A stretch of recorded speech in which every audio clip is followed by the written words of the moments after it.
Christ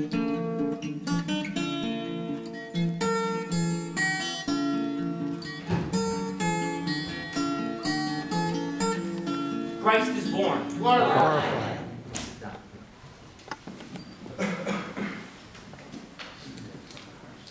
Christ is born.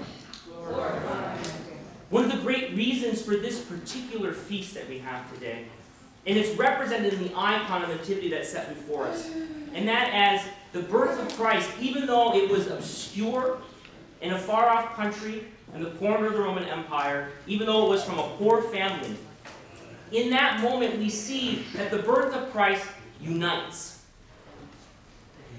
You see, we come here for a feast day. And this feast day is supposed to be the culmination of all of our fasting and all of our almsgiving. And it's also supposed to proclaim to us the good news. Because that's what Christianity is about. It's about proclaiming and believing in something that's good and something that's worth sharing. And what is it about this particular feast that's so good? It's this, that Christ unites. In him is united everything. In his birth, you have all that is lowly. A manger, sheep, ox, ass, straw, shepherds, the poor, the countryside, and all that is lofty, the stars, the magi, gifts of gold. You have every race united in him. You have both Gentiles, the magi, and both Jews, the shepherds, coming together to meet Christ.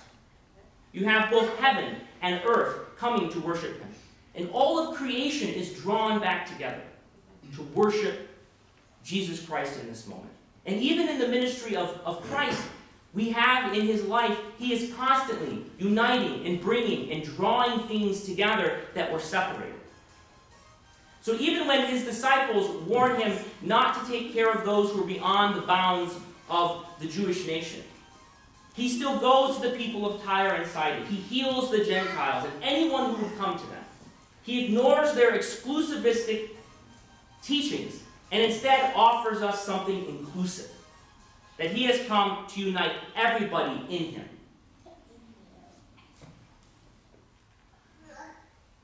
Even in his own person, we have both God and man united as one. You see, he is undoing all of the divisions that are in the world and in creation. And in fact, he's actually recreating the Garden of Eden and bringing everything back together in a united way it was. He's reuniting creation. He's reuniting animals and man. He's reuniting the rich and the poor. The limitless, the boundless, and the eternal. He's united with the mortal and the perishable. And even in himself, he unites life and death. This is the good news of the Nativity. That Jesus Christ comes to include and draw all things together. He's the fulfillment. We even see this in the Magi, who come from another religion to come worship him. That Christ himself becomes the fulfillment of every religion, every race, every creed, every philosophy that there is, both the origin of it and its completion. And he beckons everyone to come and to worship him at his feet. This is the good news of the Nativity. Because we live in a world that's fractured and broken, and things are always separate. And we have a hope that in Christ, in his church, that we can try to create in this place a little Garden of Eden where people can be united, where we can put off all of the exclusivistic mindsets that we have, which are constantly wanting to draw lines and divisions between different kinds of people.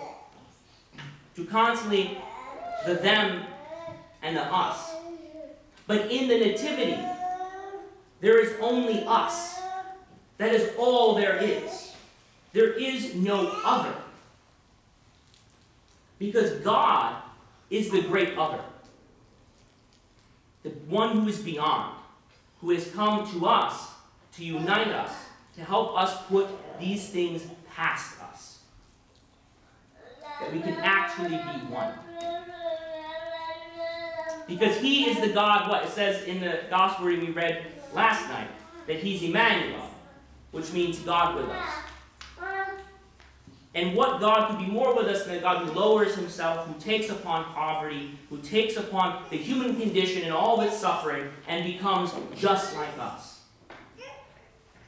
That is the way to solve these divisions of the world, is that we have to enlarge our hearts to make room for everyone and everything else in creation.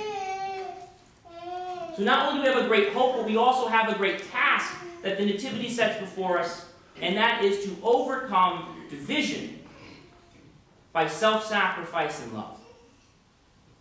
By enlarging our hearts so that we can contain within us everyone, no matter where they're from or who they are. And that's very good news. Christ is born.